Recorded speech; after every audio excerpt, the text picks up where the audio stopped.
বর্ষবরণের আগে একেবারে মহাধুম মহানগরে সরগরম পার্ক স্ট্রিট থেকে এসপ্ল্যানেড উপচে পড়া ভিড়। সেই খবরের দিকে অবশ্যই আমাদের নজর থাকবে, তবে তারই মধ্যে যে খবরের দিকে এই মুহূর্তে আমাদের নজর থাকছে, বক্সায় বাঘের নতুন ছবি।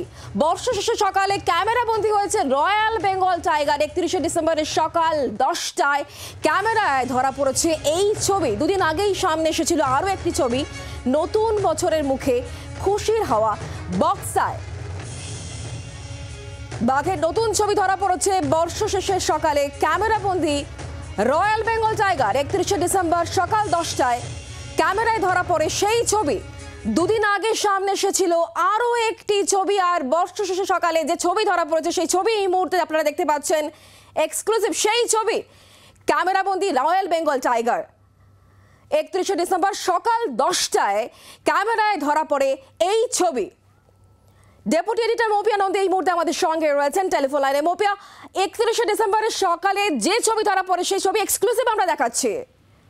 শুক্লা, ডেফিনেটলি নতুন বছরের শুরুতে এর থেকে ভালো খবর কিছু হতে পারে না। আমরা দুদিন আগেই দেখেছিলাম যে বক্সায় রয়্যাল বেঙ্গল টাইগারের ক্যামেরা বন্দী হওয়া সেই ছবি, এবং দুদিন কাটতে না কাটতেই সুখবর। এবার রীতিমতো দিনের আলোয় বক্সার জঙ্গলে, বক্সা টাইগার রিজার্ভে ঘুরে বেড়াচ্ছে রয়্যাল বেঙ্গল টাইগার। সেই ছবি ক্যামেরা বন্দী হয়েছে। এবং শুক্লা, জানিয়ে রাখি যে আমরা সচেতন সংবাদ মাধ্যম হিসেবে ঠিক কোন লোকেশনে এই বাঘের ছবি ক্যামেরা বন্দী হয়েছে সেটা ডিসক্লোজ করবো না। সেটার তথ্য আমাদের কাছে থাকা সত্ত্বেও, কারণ সেটা গোপন থাকা অত্যন্ত জরুরি। কারণ এই মুহূর্তে এই রয়্যাল বেঙ্গলের ভালো থাকাটা, সুরক্ষিত থাকাটা, সেটা আমাদেরও প্রায়োরিটি।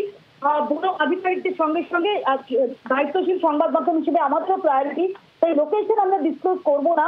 তো আজ সকাল 10টা নাগাদ, 31শে ডিসেম্বর বর্ষ শেষের সকাল 10টা নাগাদ এই বাঘটি সেটি ক্যামেরাবন্দি হয়েছে বলে মনে করা হচ্ছে। এবং দুদিন আগে যে বাঘের ছবিটি প্রকাশ্যে এসেছিল, যদি ক্যামেরাবন্দি হয়েছিল, সেটা একটু রাতের দিকে ছবি, যেটাতে ফ্ল্যাশে যেটা একটা লাইটের মধ্যে ছবি বোঝা যাচ্ছিল, ফ্ল্যাশ বলবো না, যে ছবিটা বোঝা যাচ্ছিল, এটা স্পষ্ট দিনের আলোয়।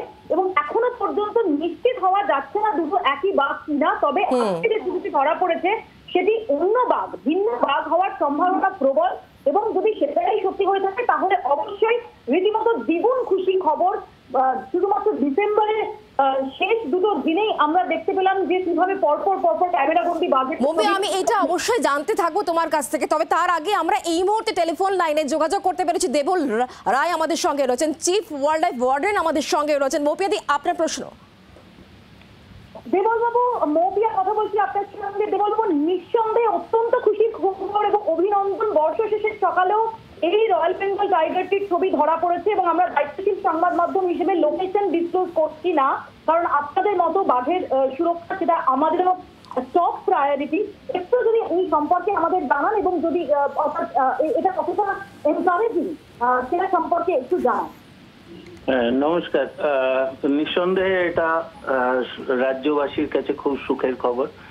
নতুন বছরের গোড়াতে বাক্সা এই ভালো খবরটা দিতে পেরেছে রাজ্যকে, সেই জন্য আমার কাছে এটা খুব শ্লাঘার বিষয়। এই বাঘটা আজ সকালে যে ছবিটা আপনাদের প্রচার মাধ্যমে দেখানো হচ্ছে, ওটা আজ সকালে ধরা পড়েছে।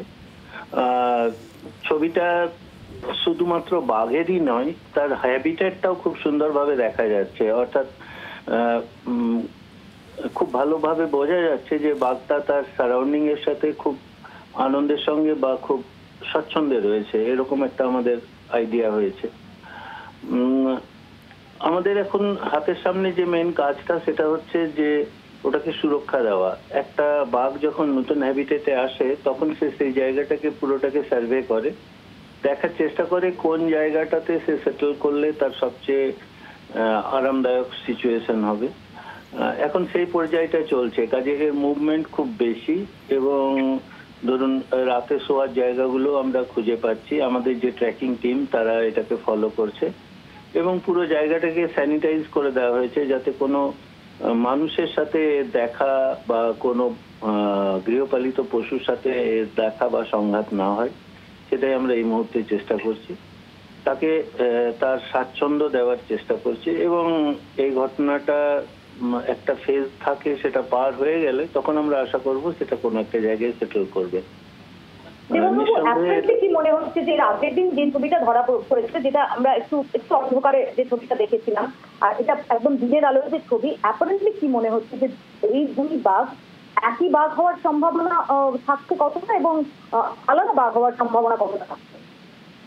দেখুন, যতক্ষণ না পর্যন্ত আমরা অন্য কোনো প্রমাণ পাচ্ছি ততক্ষণ পর্যন্ত আমরা ওয়ার্কিং হাইপোথেসিস একটা বাঘ হিসেবেই চালাচ্ছি। কেননা ওই যে ছবিটা এসেছিল হাই ফ্ল্যাশের মাধ্যমে এবং একটা অংশের ছবি এসেছিল, কাজে স্ট্রাইপ গুলো খুব ভালো ম্যাচ করানো যায়নি। কাজে এই মুহূর্তে আমাদের খুব পরখ করে বলা সম্ভব নয় যে এটা আলাদা না সেম। তবে জিওগ্রাফিক্যাল লোকেশন এক্সেট্রা দেখে আমরা ধারণা করছি এটা একটাই বাঘ। দেববাবু, আপনার কাছে শেষ প্রশ্ন, আমরা যেটা 2 দশক বক্সায় বাঘের সরাসরি সাইটিং হয়নি, এবং শুধুমাত্র বাঘের যে মহল তার থেকে তার বাঘের যে অস্তিত্ব সেটা সম্পর্কে ইঙ্গিত পাওয়া যাচ্ছিল, যেটা নিয়েও নানা রকমের চর্চা চলছিল, অনেকে সেটা নিয়ে সংশয় প্রকাশ করতেন। কিছু মাস আগে প্রথম বক্সায় রয়্যাল বেঙ্গল টাইগার ক্যামেরাবন্দি হওয়ার ঘটনা এবং এক্ষেত্রে পরপর ক্যামেরাবন্দি হওয়ার ঘটনা, এটা যখন একদিকে টাইগার অগমেন্টেশন প্রজেক্ট সেটা অলরেডি নেওয়া হয়েছে, সম্প্রতি 2টি বনবস্তি সেগুলোকে রিলোকেট করা হয়েছে, অর্থাৎ কতগুলো পজিটিভ দিক এই মুহূর্তে বক্সা টাইগার রিজার্ভের জন্য আমরা দেখতে পাচ্ছি। দেখুন, বাক্সাতে বাঘ চলে যাওয়াটা খুব দুর্ভাগ্যজনক ঘটনা ছিল, খুব হৃদয় বিদারক ঘটনা ছিল। এটা ভারতের 15তম ব্যাঘ্র প্রকল্প, একদম প্রথমের দিকেই নেওয়া হয়েছিল। সেখান থেকে হঠাৎ করে বাঘের ডিসঅ্যাপিয়ারেন্সটা আমরা কেউই মেনে নিতে পারছিলাম না। বাঘকে ফিরিয়ে আনতে গেলে একটা লম্বা ধাপের মধ্যে দিয়ে সিরিজ অফ স্টেপস নিয়ে তারপরে এগোতে হয়, সেগুলো ধীরে ধীরে নেওয়া হচ্ছিল। অনেকে হয়তো অধৈর্য হয়ে পড়েছিলেন, বাঘ ফিরছে না কেন বাঘ ছাড়া হচ্ছে না। কিন্তু সলতে পাকানোর যে প্রক্রিয়াটা থাকে সেটা অনেক লম্বা হয়, অর্থাৎ গ্রাসল্যান্ড তৈরি করা, জলের ব্যবস্থা করা, অ্যানথ্রোপোজেনিক প্রেসার অর্থাৎ মানুষের গৃহপালিত প্রাণীর প্রেসার, এগুলোকে রিডিউস করা ধীরে ধীরে, বনবস্তিগুলোকে সরানো, এবং সবশেষে বাঘের আনা। এখন বাঘের আনা 2 উপায়ে হওয়া যায়। একটা হলো যে আপনি যদি একটা হ্যাবিটেট তৈরি করতে পারেন যেটাকে ম্যাগনেটের মতো আশেপাশের জঙ্গল থেকে বাঘকে অ্যাট্রাক্ট করবে, সেটা একটা, যেটা রায়মনা স্যাংচুয়ারিতে হয়েছে আসামে, নর্মালি বাঘ চলে এসছে। অথবা আরেকটা হলো আপনি যদি বাঘকে ধরে এনে এখানে ছাড়েন। তো আমরা প্যারালালি দুটো জিনিসই চালাচ্ছিলাম। আজকে আমার এনটিসি এর থেকে কনগ্রেচুলেটরি মেসেজ এলো, যে তাতে বোঝা যাচ্ছে যে তারাও খুব খুশি যে ম্যানেজমেন্ট ইন্টারভেনশন আমরা করেছিলাম তার সুফল ফলতে শুরু করেছে। দেবলবাবু, অনেক ধন্যবাদ, অনেক অভিনন্দন।